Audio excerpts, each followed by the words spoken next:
é quem veio inaugurar o reino de Deus. Amém ou amém? O reino se manifesta através de Jesus. Mas quando a gente entrega o coração para Jesus, Ele morre na cruz para nos salvar, Ele ressuscita, Ele promete o Espírito Santo. E quando nós, que somos seus filhos, entregamos seu coração para Ele, agora o Espírito de Deus vem morar dentro de nós. O que Jesus está fazendo? Colocando o reino dele dentro de nós agora. Posso ouvir um amém? Amém. Por quê, irmãos? Porque o desejo de Deus é que o seu reino se torne uma realidade no coração de cada pessoa. O reino de Deus já é uma realidade no seu coração. Olha, abaixa um pouquinho. Alguém vai lá, faça isso. Muito bom. Diga assim: o reino de Deus já está no meu coração. Quantos deram a vida para Jesus? Amém. Então a nossa série é sobre os corações da igreja. Irmãos, o centro do desejo é o nosso coração. Tudo aonde está os desejos da nossa alma estão dentro do nosso coração. É a mesma coisa com Deus. Os desejos do coração de Deus estão dentro do coração dele. Agora, o coração da vontade de Deus é o reino de Deus. Diga, o coração da vontade de Deus é o reino de Deus. Diga assim: o coração do reino de Deus é a igreja global. Diga, o coração da igreja global. Diga assim: é o corpo de Cristo. Agora fala assim: os corações do corpo de Cristo é a igreja local. Faz assim: igreja local. Agora, qual é o coração da igreja local, irmãos? Diga assim: o coração da igreja local são as células. Olha para o seu irmão: o coração da igreja local somos nós. Posso ver amém? Irmãos, o desejo de Deus quando fez o homem foi: seja fecundo e multiplique-se. Porque Adão e Eva desfrutavam de toda a beleza e vontade de Deus. Eles tinham comunhão perfeita, refletiam a glória de Deus. E na medida que eles obedecessem, o crescer e multiplicar, toda a terra ficaria cheia da glória de Deus, irmãos. Adão, antes de pecar, geraria filhos segundo a imagem de Deus. Mas após o pecado, ele passou a gerar homens à sua própria imagem. Agora entenda uma coisa: quando você dá seu coração para Jesus, você é chamado para gerar filhos para Deus, segundo a imagem de Deus. Esse é o plano original de Deus e ele não mudou. Ainda que o homem natural caiu por causa do pecado, não reflita a glória de Deus, todos aqueles que nascem de novo refletem a glória de Deus. Amém? Diga assim: todos aqueles que nasceram de novo refletem a glória de Deus. Diga assim: a vontade de Deus é a mesma. Sabe o que Deus quer? Que o reino dele seja implantado na terra. Irmãos, não mudou. Às vezes a gente olha assim e fala: Deus quer me abençoar. De verdade, irmãos, Deus quer que o reino dele seja implantado. Vocês aqui, irmãos? Por que a gente precisa entender isso? Porque a partir do momento que entende que Deus quer que o reino dele seja implantado, as demais coisas vão ser acrescentadas. Às vezes nós estamos buscando a Deus pelo caminho errado. Não errado no sentido de pecado, mas errado no sentido fora do propósito. Por isso não vemos milagres através de nós. Você está aqui? Você já percebeu que os crentes querem ver milagres através de uma pessoa e não dele? Então quando ele encontra uma pessoa que flui milagres, ele corre atrás dessa pessoa? Eu estou mentindo, irmão? Verdade ou mentira? Mas você já percebeu que a maioria não se compromete para que milagres aconteçam através dele? Por quê, irmãos? O que vocês acham? Porque a maioria de nós, sabe o que a gente olha? Nós nos olhamos incapazes. Não nos achamos santos. E aí quando a gente vê alguém vivendo assim, a gente fala: nossa, essa pessoa é uma bênção. Nossa, eu quero isso também. Nossa. E a gente, se puder ir lá onde aquela pessoa está para receber o milagre, muita gente faz. Vocês estão aí? Sim. Mas essa é a vontade de Deus? Não. A vontade de Deus é que todos os seus filhos reflitam a sua glória. Mateus capítulo 6, verso 33, é a continuação depois do Pai Nosso, né? Jesus termina a oração do Pai Nosso e continua a falar acerca do reino. Ele diz: busque em primeiro lugar o reino de Deus. Está dentro do mesmo contexto. Eu falo continuação, irmãos, porque está dentro do contexto só. Quando você lê as Escrituras, você precisa ver o contexto que está acontecendo tudo. Jesus não sai do versículo 10 e fala: acabou tudo, agora vamos para a nossa casa. Não, ele está dentro do contexto. E ele está falando que essa busca do reino é o desejo do coração de Deus pela nossa vida. E na medida que eu busco o reino de Deus, Ele vai acrescentar as demais coisas. Essa é a ordem de Jesus. O cumprimento dessa ordem faz com que o reino seja estabelecido no coração de cada pessoa. Posso ouvir um amém? Amém. Então como é que eu posso saber que verdadeiramente eu estou buscando o reino de Deus? Quando eu estou sendo a pessoa mais certinha que os outros? Eu deixei os vícios, eu agora não bebo, não fumo, não adultério, não falo palavrão, eu agora estou seguindo a Jesus. Irmãos, de verdade, se for para ser crente, para deixar o vício, parar de adulterar, é pouco. Porque qualquer pessoa pode entrar numa clínica e muitas vezes deixar um vício. E eu conheço muita gente que não é crente que deixou o vício sem ir para a igreja. Eu conheço muita gente que não é cristão e não trai a sua esposa. Então essa é uma desculpa para muita gente, enquanto na verdade nós fomos chamados a ter a natureza de Deus. Você está aqui, irmão? Não tem a ver com a natureza, não tem a ver com a religião, tem a ver com a natureza. A nossa natureza foi dada por Jesus. Então, como é que eu posso saber que eu estou buscando o reino de Deus? É quando eu estou trabalhando na edificação do reino de Deus aqui na terra. Amém. Como eu edifico o reino de Deus? Edificando a igreja local. Deixa eu te perguntar, o que nós estamos fazendo pela igreja local? O problema é que a gente enxerga a igreja local como uma instituição dada a um homem. Então a gente pensa que porque a gente está fazendo alguma coisa, está fazendo para um homem. E isso é um roubo do diabo na vida das pessoas. A gente sempre está esperando uma oportunidade de alguém que comanda a instituição. Eu vou fazer bastante coisa para aquela pessoa que comanda a instituição me ver. E aí, como ele vê que eu estou fazendo as coisas, ele vai me promover a diácono, presbítero, pastor, né? E vai me deixar pregar lá naquele culto lá. Não é assim? E aí eu vou aparecer. Você está aqui, irmão? Isso não tem nada a ver com o reino, amados. Não é isso. Nós edificamos o reino de Deus na terra através da igreja local. Edificamos a igreja global de Jesus através da igreja local. Agora, como a gente edifica a igreja local? Entenda uma coisa, se eu não estiver edificando a igreja local, eu não estou buscando o reino de Deus. Você pode ser uma pessoa muito boa, muito legal, muito certinha, parou de fumar, parou de beber, parou de cheirar, parou de adulterar, parou de mentir, parou de fofocar, e mesmo assim você não está edificando o reino de Deus.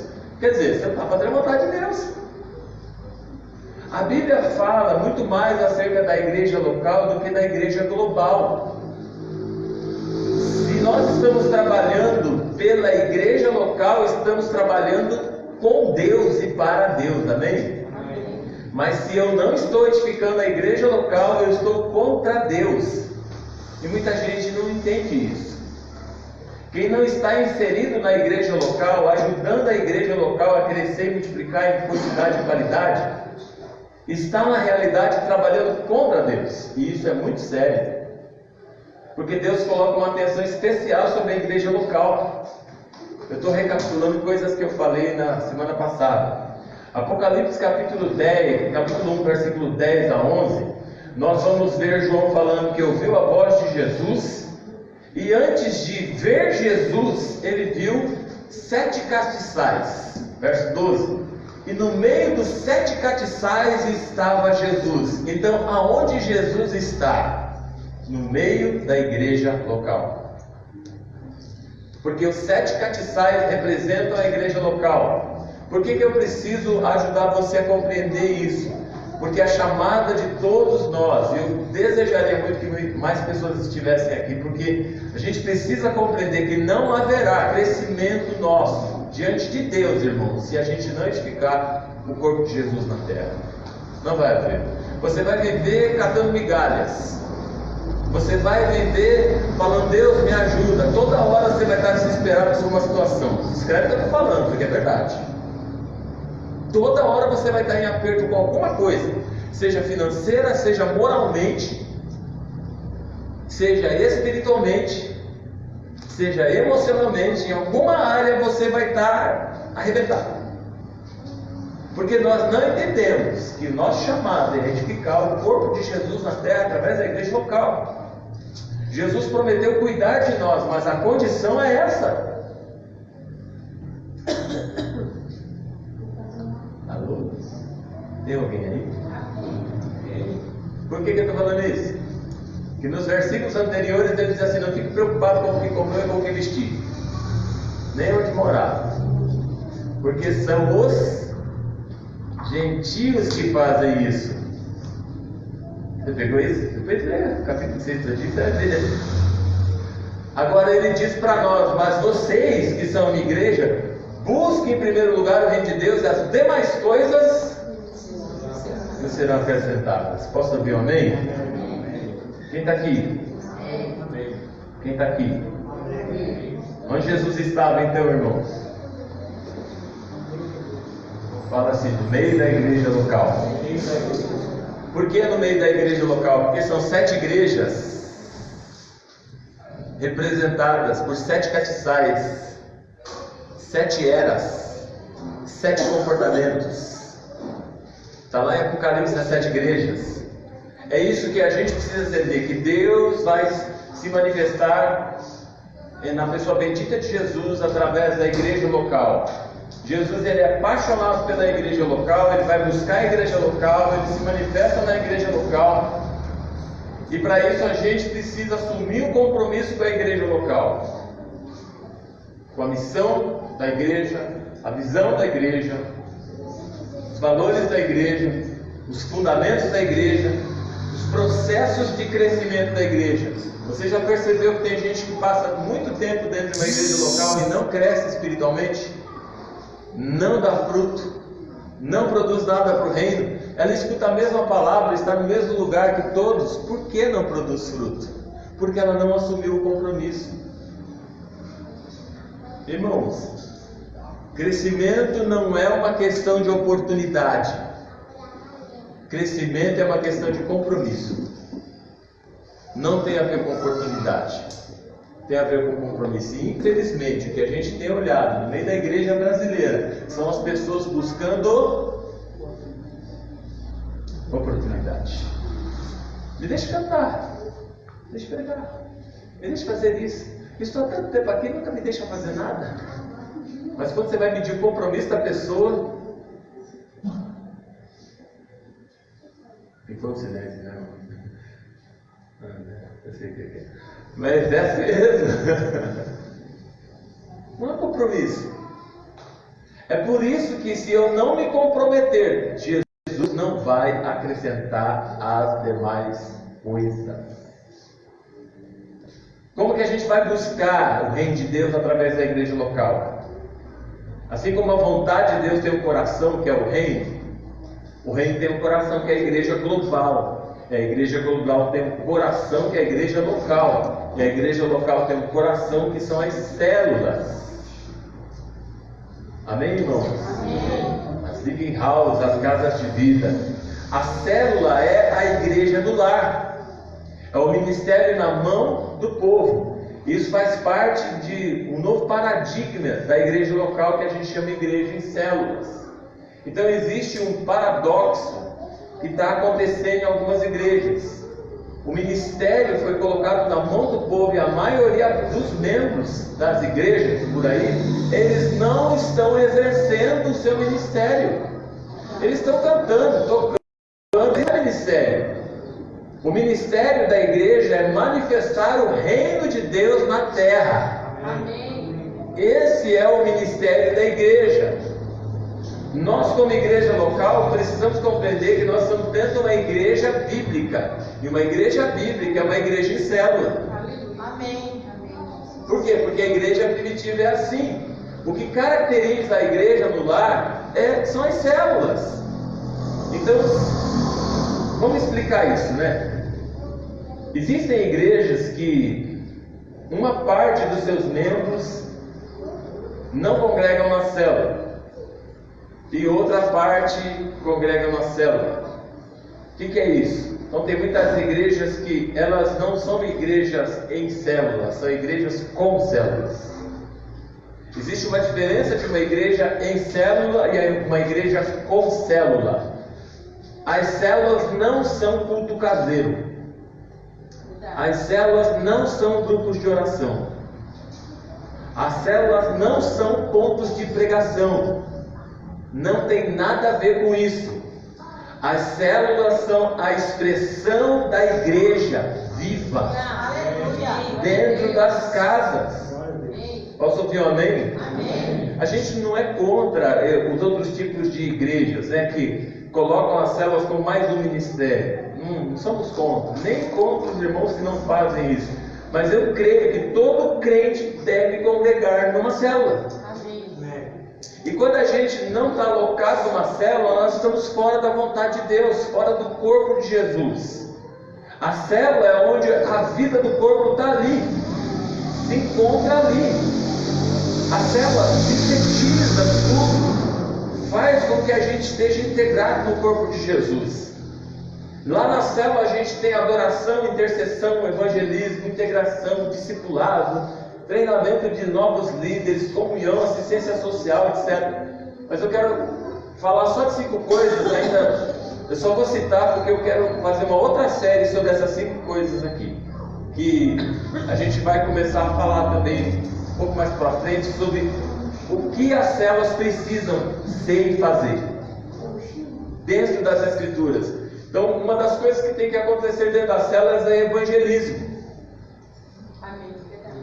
Diga-se novas pessoas. Novas pessoas. Fala-se multiplicação. Multiplicação.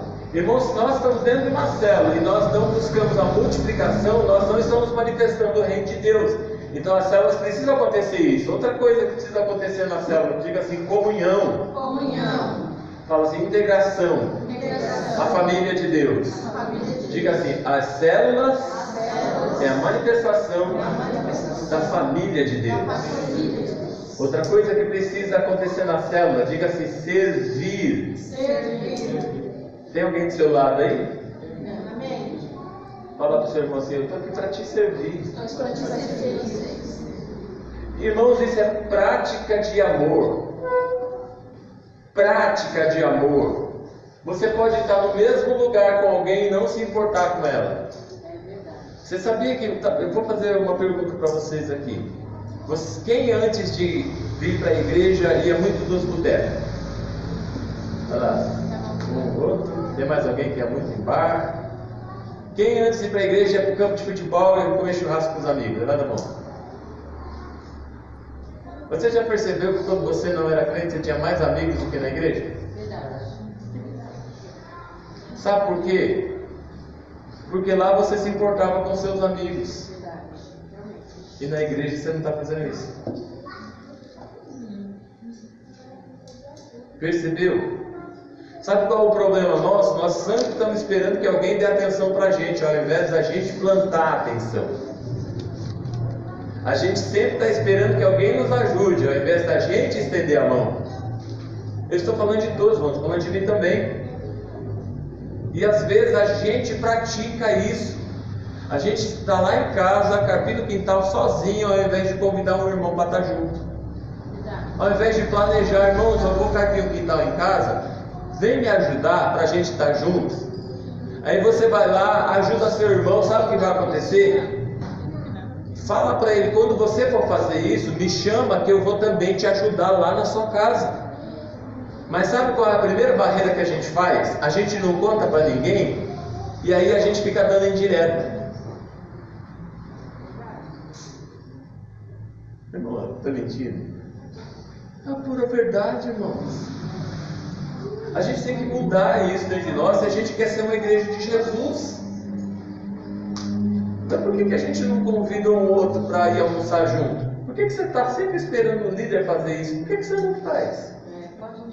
O irmão falta na célula e a gente fica achando que o líder vai fazer. Sabe o que a gente faz com o líder? O irmão não vem, né, irmão? Né, líder?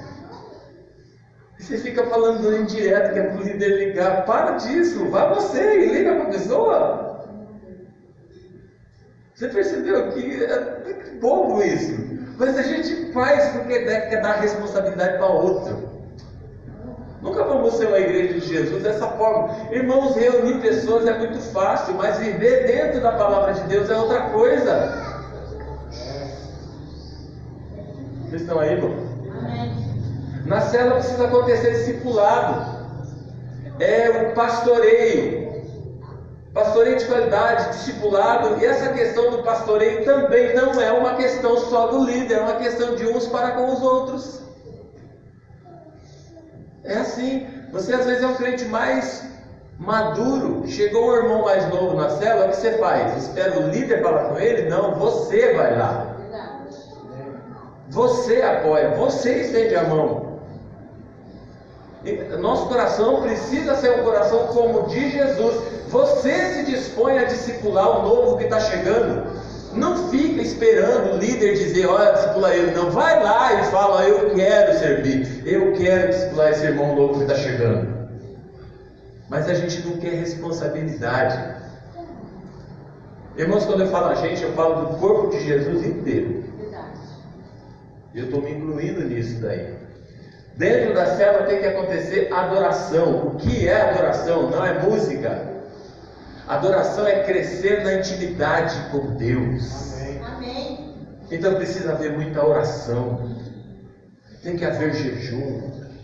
Tem que haver quebrantamento. Tem que haver temor. Tudo isso tem que acontecer dentro da célula. Precisa acontecer um nível de compromisso profundo com o Senhor. Porque é isso que é adoração. Adoração não tem nada a ver com música lenta, música rápida. Nada disso, você é uma bobagem.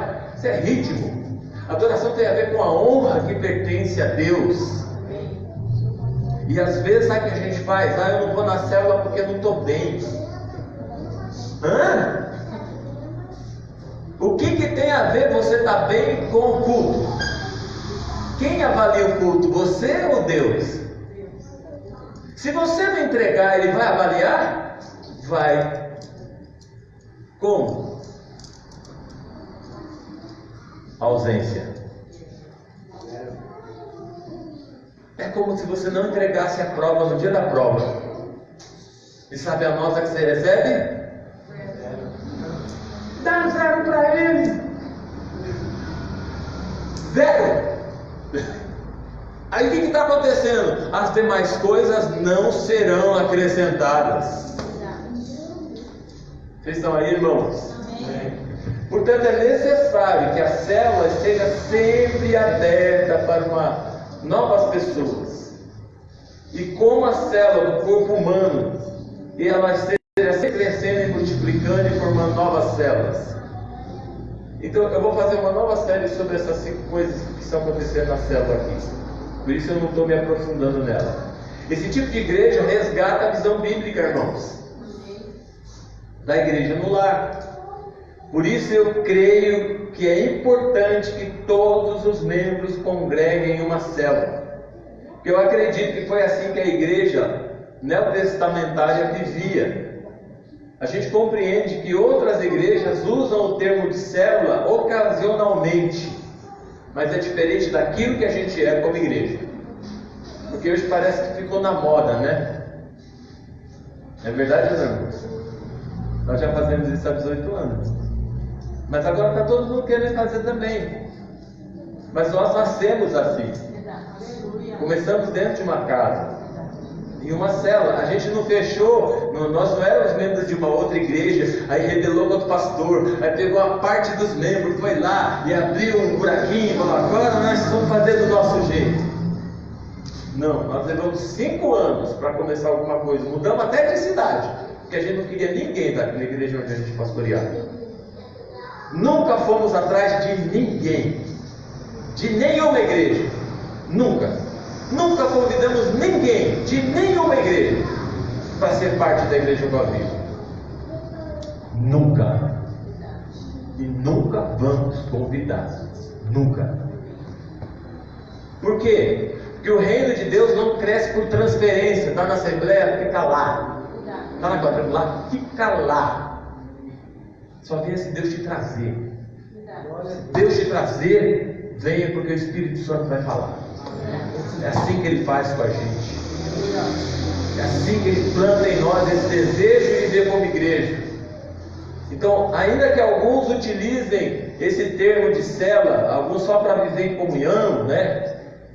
A nossa igreja tem uma visão diferente sobre célula. Nós queremos que todo membro da igreja local deve participar da célula, porque a igreja é a célula.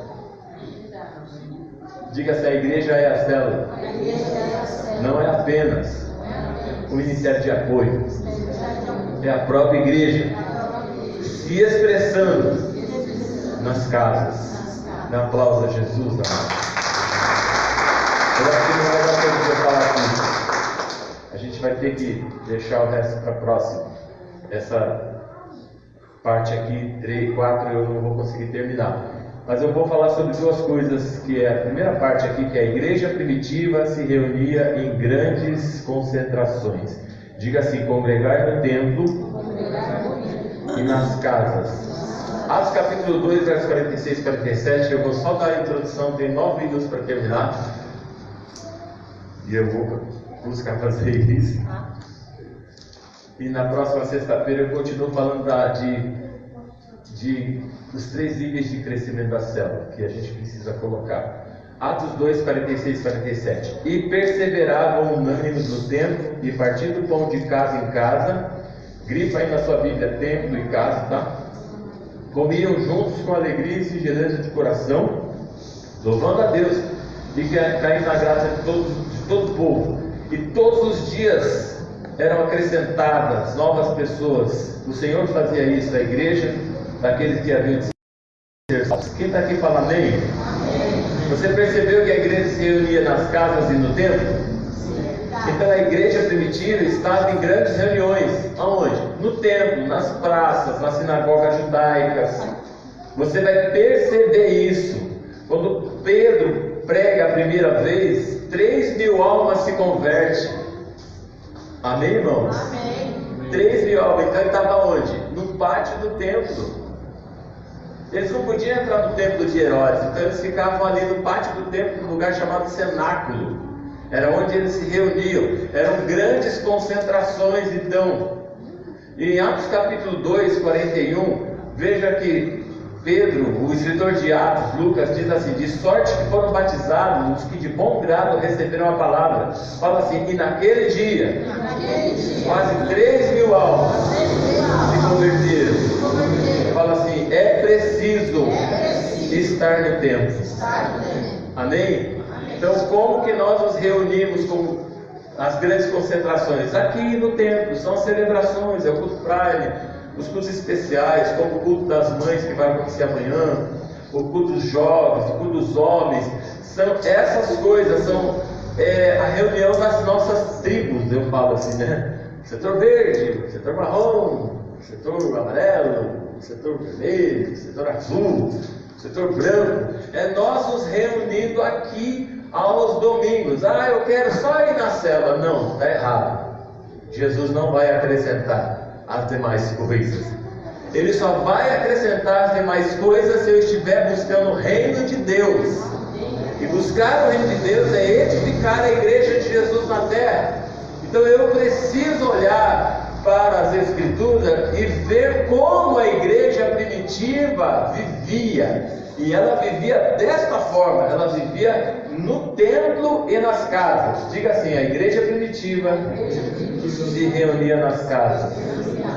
Abre em Romanos capítulo 16, verso 6. Estou acabando essa parte de hoje. Nós vamos ter, na parte 4, vamos ter 2 sessões, né? Romanos 16 e 6.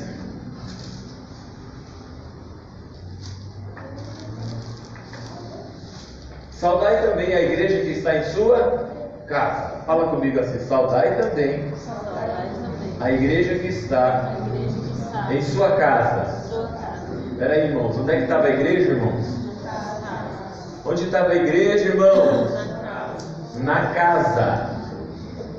Olha o que Paulo diz: saudai a Epeneto, meu amado, que é as primícias da acácia em Cristo. Quem está aqui, irmãos?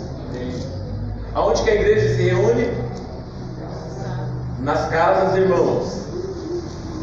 Levanta sua mão direita e fala assim: a vontade de Jesus é que a gente seja no templo e nas casas. Você viu como é necessário para que o reino aconteça eu estar na casa? Eu estar reunido. Vamos voltar um pouquinho lá para Atos. E perseveravam unânimes todos os dias. Na onde, irmãos? Pelo amor de Deus, ajuda a pregar. E perseveravam unânimes todos os dias. Na onde? Não, irmãos, no templo. Atos 2:46. Perseveravam todos os dias no templo. Onde que perseveravam, irmãos? Você é líder de célula. Se você não tiver no seu coração essa verdade, você nunca vai conseguir levar seus discípulos para o templo. O fundamento da manifestação da igreja no templo é esse texto. Eu preciso estar no templo, porque é o que a igreja de Jesus fazia. O que mais que acontecia? Diga assim: que partiam o pão de casa em casa. Aonde eles partiam o pão, irmãos? Aonde partiam os pães? É por isso que a gente tem aquele momento de comunhão lá na célula. A comilança, né, irmãos? Aquele café gostoso, né? Aquele biscoitinho, né? Aquele bolo de fubá, aquela sopa quando está friozinho, né, não, irmãos? Aquele bolo de cenoura coberto de chocolate, né? Aquele caldo de galinha, de mocotó, né? É tudo gostoso, né, irmãos? Aquele pão de mortadela. Por que tem isso? Irmãos, existe algo nisso. Então, não deixa de ter na sua célula pelo menos um café com biscoito na sua célula. Tem um dia que a gente reserva para comunhão, para comer mesmo de verdade, né? Aquele dia da semana da ceia. Então a gente leva bastante coisa. Tem vezes que a gente faz jantares de celebração para convidar os amigos. A nossa célula precisa ser um lugar onde a gente tenha prazer de estar lá. Que se a gente, que é o líder de célula, não tem nem prazer, você que é membro da igreja, não tem nem prazer de estar na célula, sabe quando sua célula vai crescer? Nunca. Nem você gosta de estar lá, muitas vezes está lá só porque o teu pastor falou. Ainda bem que aqui não acontece isso, todo mundo vai porque gosta de estar. Tem que haver muito prazer, sabe por quê? Quando a gente convidar alguém para a nossa célula, ele tem que falar: cara, esse lugar é da hora, maravilhoso, eu quero ficar aqui. Por isso que precisa fazer isso. Singeleza de coração é uma palavra que está aparecendo aqui no versículo 46. Eles comiam pão junto com alegria e singeleza de coração. Nossa, que palavra legal! Singeleza de coração. Havia humildade no coração deles. Ninguém se saía ou se sobressaía um ao outro. Pelo contrário, eles eram servos uns dos outros. Tem gente que nunca levou um pãozinho na sua célula. Já percebeu? Mas quem é que estimula isso? Nós que somos mais maduros. Somos nós que fazemos isso. Leva pelo menos um chá de camomila, de erva doce, erva cidreira, sei lá, passa no marco lá pro vizinho, pega a erva cidreira lá, pede pro vizinho, pega sem falar. Pede, ó vizinho, dá esse punhado aí desse erva doce aí, erva cidreira, pega lá, faz um chá e leva, aleluia. Posso ouvir um amém, irmão? Por que essas duas coisas são importantes? As grandes celebrações são importantes, amém? Mas estar juntos, comendo pão juntos, de casa em casa, é extremamente importante. Então, para nós, a célula é o coração da igreja local. E todas as células, sejam elas heterogêneas ou homogêneas, como as dos jovens também, Elas precisam ter essas características e todos os membros precisam estar nesses dois lugares da igreja, tanto no templo quanto na célula. É como se nós fôssemos um avião. Uma asa direita é as celebrações e a asa esquerda são as células. Se você não usar as duas asas, você não cresce espiritualmente, você não busca o reino de Deus. Eu quero concluir essa primeira parte dessa ministração lembrando o nosso coração de que esse é um mandamento de Jesus. A Bíblia diz assim: amai-vos uns aos outros. Querido, o lugar que a gente pode praticar comunhão profunda é na nossa célula. Amém. Mas a gente precisa se tornar amigos. Glória a Deus. Porque se a gente não é amigos uns dos outros dentro da nossa célula, infelizmente você vai sentir saudade do boteco, do jogo de futebol, daquele dia de fofoca casa amiga. Verdade, irmãos. Mas se nós começarmos a ter entranháveis afetos uns para com os outros, sabe o que vai acontecer? Olha o que a Bíblia fala. Vou terminar com essa parte aqui de Atos 2. A gente vai voltar a falar disso depois, né? Mas eu vou terminar com Atos 47. Fala assim comigo: louvando a Deus, e caindo na graça, de todo o povo. Levanta a mão direita agora, você tem que profetizar. E todos os dias acrescentava o Senhor à sua igreja aqueles que havia de serem salvos. Dê uma palma para Jesus. Se quiser. Muitas vezes nós queremos ganhar muitas vidas, mas a gente nem aprendeu a viver em comunhão. A gente nem é amigo um do outro.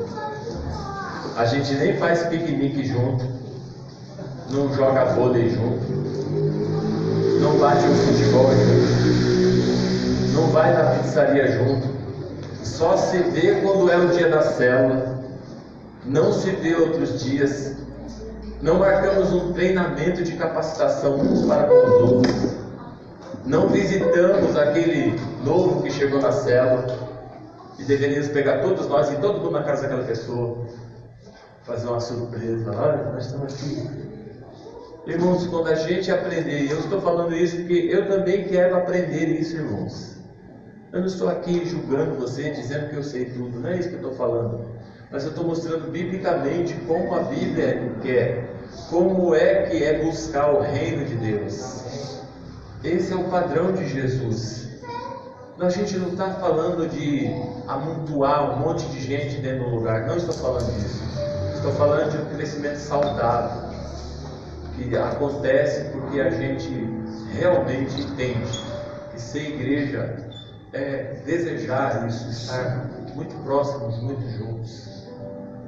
É por isso que a célula ela é o coração da igreja. Nós não somos uma igreja como célula, nós somos uma igreja em célula. Amém. A vida da igreja é a célula. E quanto mais forte nós formos em célula, mais nós vamos crescer. Mas se a célula é fraca, nós não cresceremos. Nós não somos uma igreja que fica fazendo evento. Outras igrejas agem assim. Eu amo os meus irmãos, mas essa não é a nossa chamada. A nossa chamada é para manifestar o reino de Deus aqui na terra. A nossa chamada é para que cada um de nós sejamos o reflexo da glória de Jesus. Amém. Quantos querem aprender isso? Junto comigo? Diga: Espírito Santo, me ensina a ser a tua igreja, ao ponto que a minha célula atraia uma multidão para o reino de Deus. Eu quero desafiar você a orar por 5 pessoas que ainda não vai à sua célula. E a partir de hoje você vai começar a praticar uma comunhão profunda com seus irmãos.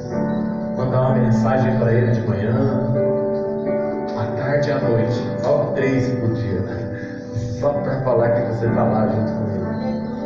Vamos orar, a gente pode fazer isso, irmãos. Senhor, nós oramos agora. Pedimos ao Espírito Santo que nos capacite a sermos como o Senhor quer que sejamos, Pai. A gente ainda está aprendendo, Senhor. O tempo não dá maturidade para ninguém. E o tempo, Senhor, não ensina nada se a gente não estiver disposto a aprender, Senhor. Então tira todo o orgulho do meu coração, Pai, em nome de Jesus, Senhor, para que eu possa viver exatamente como a Tua palavra tem falado aqui com a gente hoje, Pai. A gente quer que a nossa cidade seja alcançada, mas nós queremos que essa casa seja uma casa paterna, Senhor, onde muitos possam se achegar e encontrar uma família, Senhor. E se eu não conseguir, Senhor, revelar toda a Tua glória, eu creio que toda a Tua igreja vai conseguir fazer isso, Pai, porque eu sei que o Teu Espírito foi nos dado e fomos capacitados por Ti, Senhor, para fazer isso. Derrama sobre nós agora o Teu favor, Pai, em nome de Jesus Cristo agora.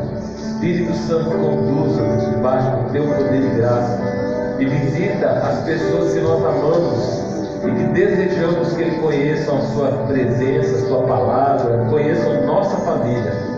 Nos faça ser multiplicadores, divulgadores do reino, porque se tem sido bom para nós, eu creio que é bom para tantas outras pessoas, Pai. E o que nos impulsione a convidar mais pessoas para a nossa célula seja entender que nesse lugar que o Senhor nos plantou é um lugar de bênção, é um lugar de amizade, é um lugar de perdão, é um lugar de fortalecimento, é um lugar de ensino, é um lugar de capacitação. Muito mais do que isso, é um lugar de milagres, Pai, em nome de Jesus Cristo. Levante as mãos aos céus e diga: Espírito Santo, eu te agradeço por ter plantado na Tua igreja, em nome de Jesus. Dê um aplauso a Jesus. Foi a salvação forma de receber. O Senhor abençoe e guarde a sua vida. Espírito Santo, console e conforte a graça. Jesus te louva, te abençoe em nome do Pai, do Filho e do Espírito Santo. Amém. Vamos aplaudir.